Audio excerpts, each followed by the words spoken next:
بسم اللہ الرحمن الرحیم نحمدہ ونصلی علی رسولہ الکریم اما بعد۔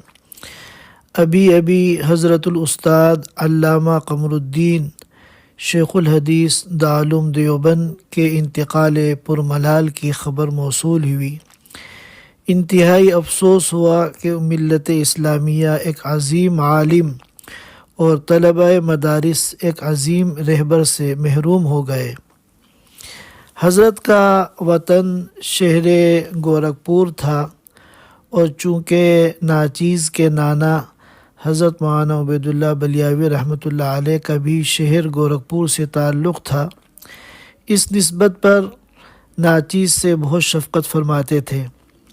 میں نے ان سے بیضاوی شریف اور مسلم شریف کی جلد ثانی پڑھی اور طالب علمی کے زمانے میں عصر کی نماز کے بعد دیوبند کی طیب مسجد میں ان کی اصلاحی مجلس روزانہ ہوا کرتی تھی، جس میں بندہ بھی شرکت کرتا تھا اور خوب علمی اور اصلاحی فائدہ ہوتا تھا۔ اس مجلس میں حضرت تھانوی رحمۃ اللہ علیہ کی کسی کتاب کی تعلیم ہوتی تھی اور تعلیم کے دوران حضرت رحمۃ اللہ علیہ اپنی تشریحات اور قیمتی ملفوظات سے نوازتے تھے، جن سے معلوم ہوتا تھا کہ حضرت اپنے اکابر کے بڑے صحبت یافتہ اور ان کے علوم و معارف کا عطر اور نچوڑ تھے۔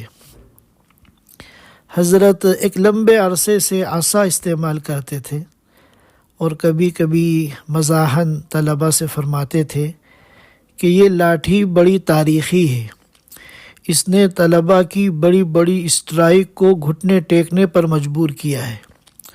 وہ تو یہ بات مزاحاً فرماتے تھے، مگر یہ ایک حقیقت ہے کہ دارالعلوم کی تاریخ میں بدامنی کے جب بھی مواقع آئے تو حضرت نے بڑی ہمت اور جرأت مندی کے ساتھ دارالعلوم کا دفاع کیا، اور یہ ان کی خصوصیت تھی کہ انہوں نے ایسی پاک، صاف، بے غبار اور اعلیٰ کردار کی زندگی گزاری کہ تاریخ اور حالات کے نشیب و فراز کے باوجود کبھی کسی سے ان کے بارے میں کوئی منفی بات یا اختلافی بات نہیں سنی گئی۔ چند سالوں قبل قطر کے بعض مخلص دوستوں کی کوشش سے حضرت دوحہ قطر تشریف لائے تھے اور یہاں حضرت کے مختلف بیانات ہوئے، جس سے اردو داں مقیمین قطر کو بہت فائدہ ہوا، اور عرب علماء نے بھی حضرت کی بڑی قدر کی، بڑا اکرام کیا۔ خاص طور پر شیخ خالد غانم آل ثانی حفظہ اللہ نے حضرت کی بڑی پرتکلف دعوت کی، ان سے علمی استفادہ کیا اور بعض کتب حدیث کی قرأت کر کے ان سے حدیث کی اجازت حاصل کی۔ حضرت کی وفات ملت کا اور خاص طور پہ دارالعلوم دیوبند کا بہت بڑا خسارہ ہے۔ اللہ تعالی مادر علمی دارالعلوم دیوبند کو ان کا نعم البدل عطا فرمائے، حضرت کے درجات کو بلند فرمائے، ان کی قبر کو نور سے بھر دے، پسماندگان کو صبر جمیل عطا فرمائے، اور ہم طالبان علم کو ان کے نقش قدم پر چلنے کی توفیق عطا فرمائے۔ وآخر دعوانا ان الحمدللہ رب العالمین۔